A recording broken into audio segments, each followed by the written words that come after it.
नमस्कार, your money में आप सभी का स्वागत है। मैं हूं सुमित और योर मनी जहां पर हम बातचीत करते हैं आपके पर्सनल फाइनेंस से जुड़े हुए सवालों को लेकर, आपके पर्सनल फाइनेंस से जुड़ी समस्याओं को लेकर और कई सारे टॉपिक्स को लेकर भी, जिन पर अगर आप ध्यान दें, जिनके जरिए अगर आप निवेश करें तो आपका पर्सनल फाइनेंस और बेहतर तरीके से मैनेज हो सकता है। और जो आप गोल्स मान के चल रहे हैं अपने रिटायरमेंट के लिए या फिर अलग अलग प्लानिंग्स के लिए, उनको भी ईजिली आप अचीव कर सकते हैं। हमारे साथ अलग अलग जानकार मौजूद रहते हैं, उनसे हम बातचीत करते हैं और आपके सवालों के जवाब दिलवाते हैं। साथ ही साथ हम उनसे इंटरेस्टिंग टॉपिक्स पे भी डिस्कशन करते हैं। अगर आपका भी कोई सवाल है तो आप भी इस कार्यक्रम का हिस्सा बन सकते हैं और हमारे साथ अलग अलग माध्यमों से जुड़ सकते हैं। आप फेसबुक और एक्स यानी कि फॉर्मर ट्विटर के जरिए आस्क आवाज योर मनी ये हैशटैग का इस्तेमाल करके जुड़ सकते हैं। आप ईमेल कर सकते हैं हमें yourmoney@nw18.com पर और साथ ही साथ आप व्हाट्सएप कर सकते हैं 7045220000 पर और सीधे सीधे हमारे साथ इस कार्यक्रम का हिस्सा बन सकते हैं। आज हमारे साथ बातचीत करने के लिए रुपी विद ऋषभ इन्वेस्टमेंट सर्विसेज के फाउंडर ऋषभ देसाई सर मौजूद हैं, जिनसे हम बातचीत करेंगे आपके सवालों को लेकर भी और साथ ही साथ एक और इंटरेस्टिंग टॉपिक के ऊपर, वो है डायनेमिक एसेट एलोकेशन फंड। अब सिचुएशन क्यों अराइज हुई? ऋषभ सर नमस्कार, पहले तो स्वागत है कार्यक्रम में। सिचुएशन इसलिए अराइज हुई कि एक तरफ बाजार जो कि अपने ऑल टाइम हाई पर है, चाहे निफ्टी हो, निफ्टी बैंक हो, मिड कैप हो, स्मॉल कैप हो, सारे सेक्टर हो जो कि मोर लेस अपने हाई के आसपास हैं। आपके डेट के जो रेट हैं, जो ब्याज की दरें हैं, वो भी अपने पीक पर हैं, तो अनुमान लगाया जा रहा है कि शायद यहाँ से बहुत ज़्यादा ना बढ़ते हुए दिखाई पड़े। और बाकी एसेट क्लास भी, चाहे कमोडिटीज़ हो या बाकी एसेट क्लास है, वहाँ पर भी तेज़ी है। सो इस तेज़ी में बात आती है एसेट एलोकेशन की, तो आता है एसेट एलोकेशन फंड। लेकिन डायनेमिक एसेट एलोकेशन फंड क्यों? अब वो ऋषभ सर बताएंगे। तो Rishabh sir, dynamic asset allocation fund की कहाँ ज़रूरत आ जाती है? जब asset allocation fund equally good है तो डायनेमिक क्यों? सुमित जी, पहले तो आपका बहुत बहुत धन्यवाद मुझे शो पर बुलाने के लिए। आपने बहुत अच्छी तरह से करंट मार्केट सिनेरियो को समराइज किया है। मैं पहले दर्शकों को ये समझा देता हूँ, ये डायनेमिक एसेट एलोकेशन फंड्स क्या होते क्या है। उससे पहले डायनेमिक एसेट एलोकेशन फंड्स और बैलेंस एडवांटेज फंड एक ही है। ये एक ही फंड और एक ही कैटेगरी के दो नाम है, तो दर्शक कंफ्यूज ना हो जाए। बैलेंस एडवांटेज फंड और डायनेमिक एसेट एलोकेशन फंड एक ही है। अब ये जो डैफ जो प्रोडक्ट है, वो इक्विटी और डेट में एक हाइब्रिड प्रोडक्ट है। वो इक्विटी में भी निवेश करता है और डेट में भी निवेश करता है। जब इक्विटी मार्केट एक्सपेंसिव हो जाता है तो फंड मैनेजर इक्विटी में से एलोकेशन ट्रिम डाउन कर लेता है, एक्सपोजर कम कर लेता है और डेट में ज्यादा निवेश करता है। और जब मार्केट में इक्विटी के वैल्यूएशन जब कम होते हैं, इक्विटी सस्ते भाव में मिलती है, तब फंड मैनेजर इक्विटी में ज्यादा एक्सपोजर लेता है और डेट में कम कर लेता है। तो इसमें बेसिकली डायनामिकली मैनेजमेंट काफी होता है। इसमें टाइमिंग का जरूरत नहीं पड़ता है, क्योंकि फंड मैनेजर आपके बिहाफ पे ही टाइमिंग कर रहा है। और ये टिपिकली एक मॉडरेट रिस्क टेकर के लिए, जिसे ज्यादा रिस्क नहीं लेना है प्योर इक्विटी में, जिसे हाई वॉलेटिलिटी नहीं जम रहा है, स्टमक नहीं कर सकता है हाई वॉलेटिलिटी, जिसे अच्छी तरह से till some extent downside protection चाहिए रहता है, जिसे सिस्टमैटिक विड्रॉल चाहिए रहता है। सो ये सब चीज जिसे चाहिए रहता है, ये पर्टिकुलर कैटेगरी में वो इन्वेस्टर इन्वेस्ट करता है। अभी मेरे हिसाब से currently dynamic asset allocation funds क्यों स्वीट स्पॉट में है, क्योंकि हमने देखा है कि मार्केट काफी एक्सपेंसिव चल रहा है। पर्टिकुलरली मिड और स्मॉल कैप्स जो है वो काफी हाई वैल्यूएशंस पे ट्रेड कर रहे हैं। लार्ज कैप्स जो है वो कंपैरेटिवली हिस्टोरिकल एवरेज पे ट्रेड कर रहा है, मतलब मिड और स्मॉल कैप से काफी रीजनेबली प्राइस्ड है at this point of time. तीसरी चीज, ये जो इक्विटी मार्केट अभी कितना वॉलेटाइल चल रहा है, वो पॉजिटिव है आर्बिट्राज स्प्रेड्स के लिए। और फोर्थ, डेट का जो यील्ड्स है अभी करंटली पीक पे चल रहा है। अभी हम ये जो डैफ का जो कैटेगरी है, उसमें उनका जो पोर्टफोलियोज अगर हम देखेंगे, तो करंटली मैं कैटेगरी एवरेज पे ये सब मैं बात कर रहा हूं। मैं ये इक्विटी, डेट और आर्बिट्राज में काफी बैलेंस तरीके से स्प्रेड आउट है। इक्विटी में करीबन एवरेज पे 53% एलोकेशन है और डेट और आर्बिट्राज मिला के करीबन 47% एलोकेशन है। इक्विटी में अगर इक्विटी का जो प्योर इक्विटी का जो पोर्टफोलियो देखा जाए, तो उसमें 75% एलोकेशन लार्ज कैप की तरफ इंक्लाइंड है। और जो एवरेज मेच्योरिटी, ये सब एवरेज मेच्योरिटी जो पोर्टफोलियो की है करीबन 5 साल है और यील्ड टू मेच्योरिटी करीबन 7.5% है। तो मेरे हिसाब से all of these parameters which I just mentioned, मेरे हिसाब से ये बहुत ही बढ़िया स्वीट स्पॉट है from a 3 to 4 year perspective, क्योंकि मुझे लगता है लो वॉलेटिलिटी में अच्छा खासा सुपीरियर रिस्क एडजस्टेड रिटर्न 3 या 4 साल में ये कैटेगरी जनरेट करके दे सकता है। तो ऋषभ सर, अगर मान लीजिए एक नया निवेशक है जो कि अलग अलग मतलब बाजार में उतर रहा है, उसको ये तो आइडिया है कि सारा बाजार महंगा है, लेकिन ये आइडिया नहीं कि इस बाजार की तेजी को कैसे कैपिटलाइज करे, तो क्या वो अलग अलग एसेट में इसके थ्रू जा सकता है? एक, क्या ये समय सही है उसके लिए जाने के लिए? दो, और क्या dynamic asset allocation normal multi asset funds जो होते हैं उनसे बेहतर परफॉर्म करेगा इस सिचुएशन में?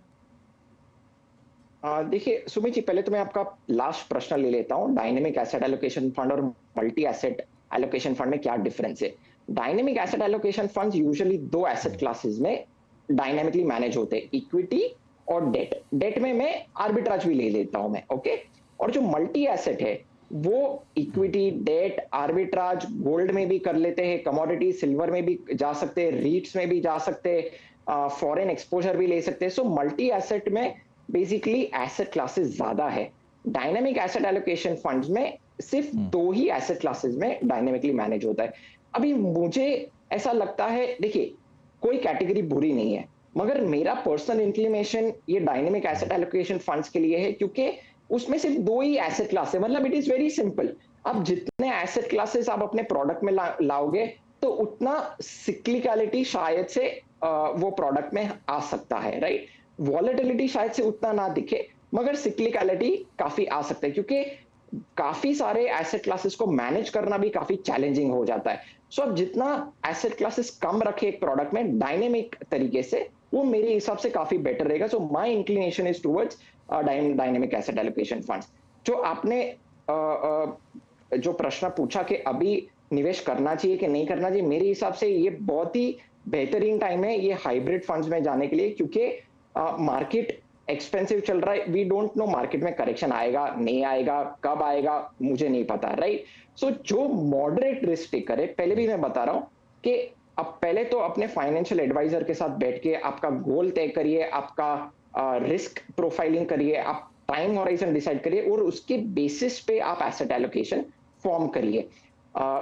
मेरे हिसाब से this is a very good time to get into dynamic asset allocation funds, क्योंकि हम टाइमिंग कर नहीं सकते, मार्केट्स एक्सपेंसिव है, फंड मैनेजर्स ऑटोमेटिकली आपके लिए टाइमिंग कर पा रहे, तो ये मॉडरेट रिस्क टेकर के लिए काफी। और जो पर्टिकुलरली जो लमसम इन्वेस्टमेंट करना चाह रहे, जो मान लीजिए कि प्योर इक्विटी में करना चाह रहे हैं मगर मार्केट इतना एक्सपेंसिव लग रहा है, सो करीबन 3-4 साल के लिए ये हाइब्रिड प्रोडक्ट्स में जा सकते हैं from a better risk mitigation point of view. तो अगर आप नया निवेश करने की सोच रहे हैं और इस सिचुएशन में, आज की सिचुएशन में आप निवेश करने की सोच रहे हैं, तो आपके सामने एक नए तरीके का एलोकेशन अगर आप ढूंढ रहे हैं तो ये एक स्ट्रेटजी हो सकती है जो हमने ऋषभ सर से आज डिस्कस की। आगे भी हम इसके ऊपर बातचीत करेंगे, लेकिन अब कुछ दर्शक भी हैं, उनसे बातचीत कर लेते हैं। हमारे साथ छत्तीसगढ़ से ए वेंकट रमैया सर मौजूद हैं बातचीत करने के लिए। वेंकट सर नमस्कार। सर नमस्ते sir, thank you sir for taking my question sir. धन्यवाद sir, thank you Venkat sir हमारे साथ जुड़ने के लिए और सवाल पूछने के लिए। जी सर। जी आप सवाल पूछ सकते हैं अपना। जी सर, मेरा सर 27 जुलाई में रिटायरमेंट है सर। मैं पीएसयू में सर्विस करता हूँ सर। 27 जुलाई में, ओके। हाँ जुलाई में। ओके। मैं अपना इन्वेस्टमेंट 2018 से आपका चैनल के माध्यम से देख के किया था सर। स्टार्टिंग में 3 फंड लिए थे, वो आदित्य बिरला सन लाइफ फ्रंटलाइन इक्विटी, आदित्य एवीएसएल का स्मॉल कैप, एसबीआई का इक्विटी हाइब्रिड फंड। बाकी 2 साल के बाद उसको बंद करके पार्किंग वो अमाउंट वहीं रखा हुआ था सर। वो अमाउंट को 2,17,000 मेरा अभी आदित्य बिरला सन लाइफ फ्रंटलाइन इक्विटी में पार्किंग रखा हुआ है सर। वो अमाउंट उसी में है सर। तो अभी क्या सवाल है आपका? मेरा ये है सर, ये क्या मेरे को हम लोगों का वीपीएफ का सीपीएफ के कटवाने से भी 8.15% का इंटरेस्ट जो है वो मिलता है हम लोगों को।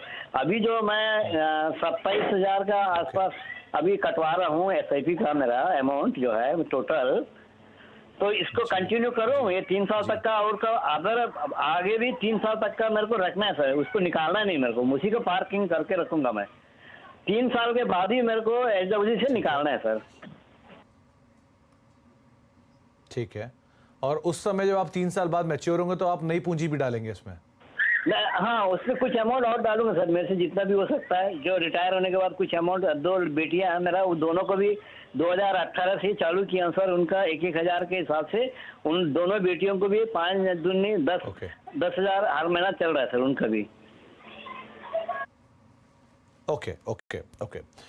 तो ऋषभ सर, इनका सवाल थोड़ा सा कॉम्प्लेक्स है क्योंकि इन्होंने 3 साल में ये 40 लाख का एक लक्ष्य साध के बैठे हैं। अभी इनकी उम्र 57 साल है, ये 3 साल तक पैसे नहीं निकालेंगे, लेकिन 3 साल तक ये अपनी एसआईपी कंटिन्यू करेंगे। 3 साल में ये जब पूरा मैच्योर हो जाएगा, मतलब इनकी जब रिटायरमेंट आ जाएगी, तब ये उसमें और एक मस्त पूंजी और डाल सकते हैं। 2030 में फिर SW के पी के जरिए निकालेंगे, यानी कि पहले रिटायरमेंट के 3 साल और फिर उसके बाद के 3 साल ये निकालना चाह रहे हैं। सो किस तरह से ये एलोकेशन है, जो इनके फंड्स हैं वो आपने देखे, कैसे लग रहे हैं, क्या स्ट्रेटजी रखे हैं? सुमित जी, उन्होंने काफी सारा डेटा मुझे दिया नहीं है, तो मैं बहुत प्रिसाइसली तो मैं आंसर नहीं कर पाऊंगा।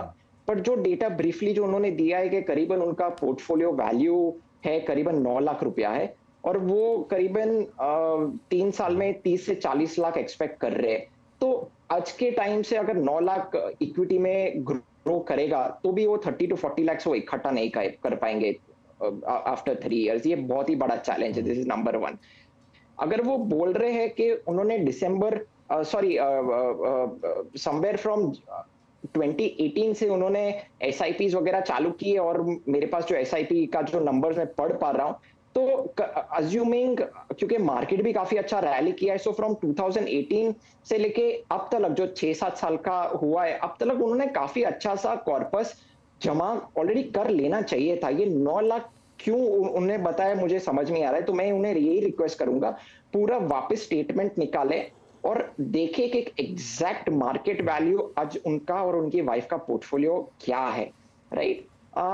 अगेन जो डेटा है उसमें तो बहुत ही डिफिकल्ट मुझे नजर आ रहा है, तो मेरे हिसाब से तो उन्हें और आगे करीबन एटलीस्ट 8 to 9 इयर्स एसआईपी करना पड़ेगा, तो ही वो जो 30 to 40 लाख वो गोल उनके जो दिमाग में वो इकट्ठा कर पाएंगे। मैं इतना ही गाइडेंस दे पाऊंगा कि अभी वो अपने पोर्टफोलियो को कुछ चेंज ना करें उनके पास, क्योंकि सिर्फ 3 साल का ही टाइम होराइजन है। अभी कुछ भी चेंज मत करिए, जैसा चल रहा है वैसा ही चलने दे। जैसा जैसा उनका गोल नजदीक आ रहा है, मतलब मान लीजिए अगर उन्हें 2027 में पैसे की जरूरत है, तो अभी अभी करीबन आफ्टर 1 ईयर थोड़ा थोड़ा इक्विटी में से निकाल के थोड़ा थोड़ा डेट में शिफ्ट करें, क्योंकि एंड मोमेंट में क्या रहता है ना, मार्केट इतना वॉलेटाइल रहता है, मान लो कि एक बड़ा सा डिप आ गया तो उनका पूरा का पूरा पोर्टफोलियो अफेक्ट हो जाएगा, राइट। और 1 या 2 साल, और मैं समझ रहा हूँ वो करीबन 3 साल आगे एक बफर पीरियड भी रख सकते, तो बहुत ही बढ़िया एक बफर पीरियड रखे।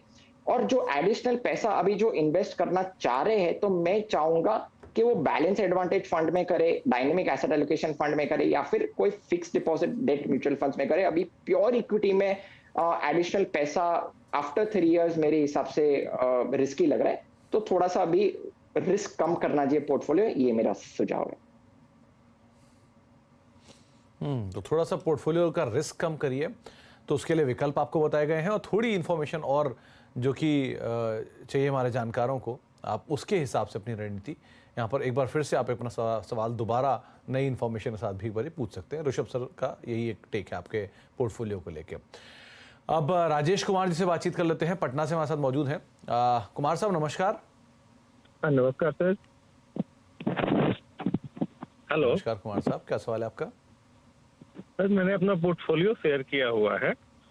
मेरे म्यूचुअल फंड्स में इन्वेस्टमेंट है, कुछ डायरेक्ट स्टॉक्स में भी है और पीपीएफ में भी है सर। और मेरा सवाल है सर, मेरे गोल मैंने अपने भेजे हुए हैं। 3 साल में बेटे की पढ़ाई के लिए 1 CR का आवश्यकता है, और आफ्टर 15 ईयर्स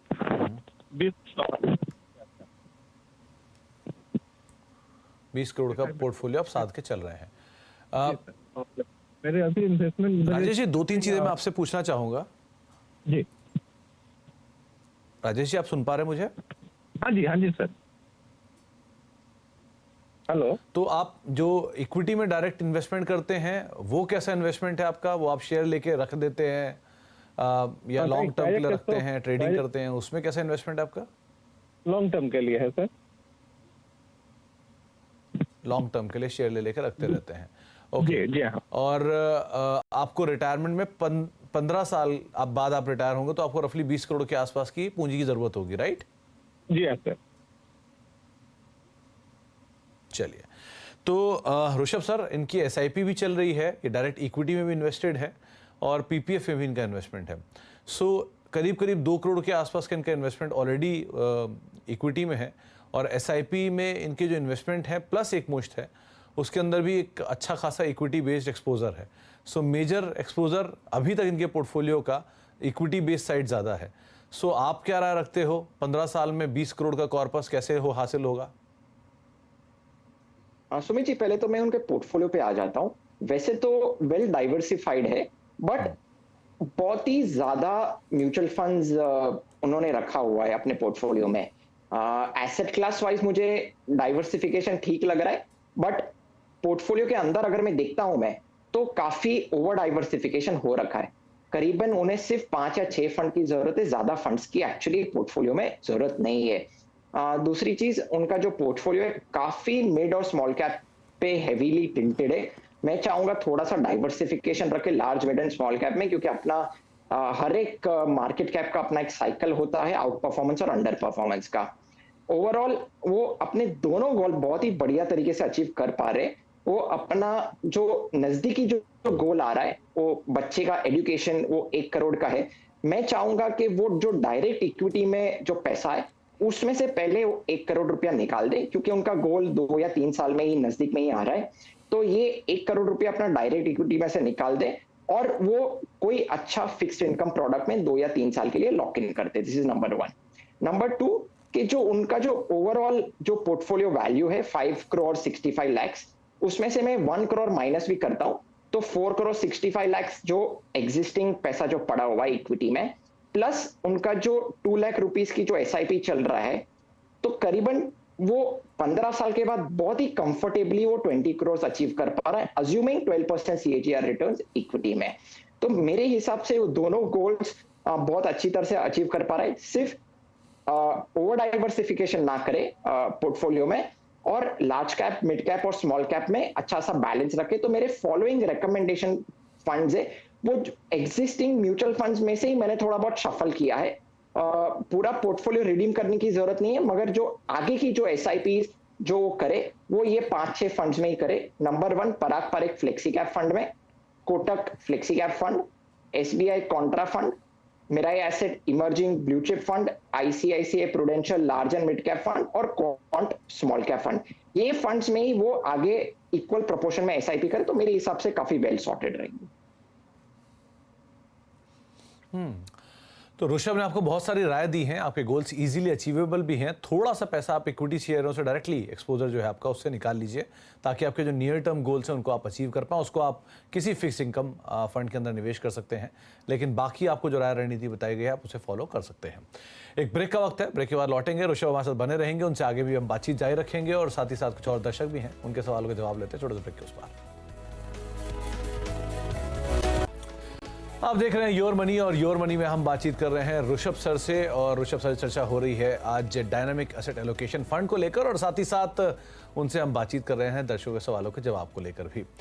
अगले दर्शक भी हमारे साथ मौजूद हैं। आज अंजलि गुप्ता जी का एक सवाल आया है, लेकिन उनके सवाल पर बातचीत करने के लिए उनके पतिदेव आलोक गुप्ता जी हमारे साथ मौजूद हैं।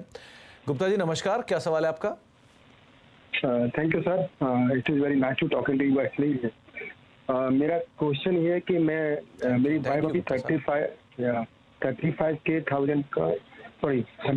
का एसआईपी कर रहे हैं हम लोग, और हमारे एसआईपी में पराग पारेख में already share all the breakup actually कि Parag Parekh, Motilal Oswal, large cap, all those things actually. अब मैं ये जानना चाह रहा हूँ कि मेरा जो रिक्वायरमेंट है इन नेक्स्ट 10 ईयर्स में वो 1 CR तक हो पाएगा कि नहीं हो पाएगा, और मेरे को इस पोर्टफोलियो में कुछ चेंजेस करने पड़ेंगे या इट इज ओके? तो आलोक जी, जो आपका एग्जिस्टिंग पोर्टफोलियो वैल्यू है, इसे देख के लगता है आपने हाल फिलहाल में शुरुआत की है क्या? हाँ, अभी जस्ट 3-4 मंथ्स पहले, मतलब आप you can say this year.